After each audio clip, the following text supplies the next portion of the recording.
कटक माणियाबंध थाना भंगारुजा घटना 6 जन अभियुक्त को गिरफ्त कला बड़म्बा और माणियाबंध थाना पुलिस। बड़म्बा थाना एने कटक अतिरिक्त एससीपी कृष्णचंद्र पट्टनायक एक सांबादिक सम्मेलन करिसेंती। मुख्य अभियुक्त होउचंती श्रीकांत जेना उर्फ कालिया, अन्य सहयोगी अरविंद जेना, निरंजन बेहरा, आलोक प्रधान, प्रकाश राउत प्रमुख बोली कहिसेंती। विभिन्न दफा लगाई तांकू कोर्ट चालान करा जायछि। पूर्वरु ए अभियुक्तक नारे विभिन्न अभियोग रहितबा बेले एमानक विरुद्ध रे गिरफबिहीन परवाना जारी रहिछि। गतकाली आपणकर निर्वाचन फलाफल घोषणा कर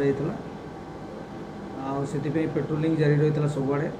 राति आईआईसी पेट्रोलिंग सारिक 11:45 पावे से क्वार्टर को जाते थाना रे डीसीओ थे पवित्र बेहरा एसआई, सेंट्री कनेस्टेबल थी और जड़े होमगार्ड थे।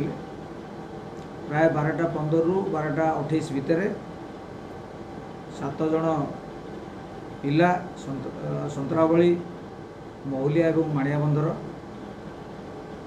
लेड बाय श्रीकांत जेना आलियास कालिया जे कि से एरिया गोटे दुर्दांत युवक से माने राधा डाबरे खाइले मद पीले और आगर तंकर योजना थिला जे आईआईसी उपर आक्रमण करने तो से रागिकी आसी 2टा गाड़ी रे कार रे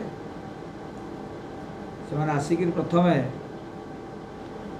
थानार साइड वाल बाटे डेईकरी थाना हता भितर पशिथिले एवं सामनारे थिबा थाना बोलेरो व्हीकल प्रथमे बोल्डर स्टोन पीसेस एवं बाड़ी रे आक्रमण करी से काच भांगिले।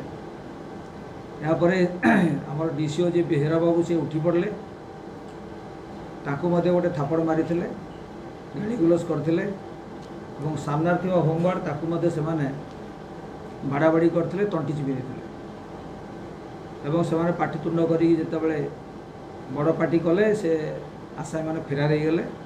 तापर एमाने कबाड़ दे भीतर रहिले से तुरंत आईआईसी मते जणैले। बड़म्बारू अच्युतानंद बेहरा को रिपोर्ट एवन ओडिशा। ब्रिलियंट रेज विशुद्ध नड़िया तेल घन लंबा और पड़ा केसर मूलमंत्र।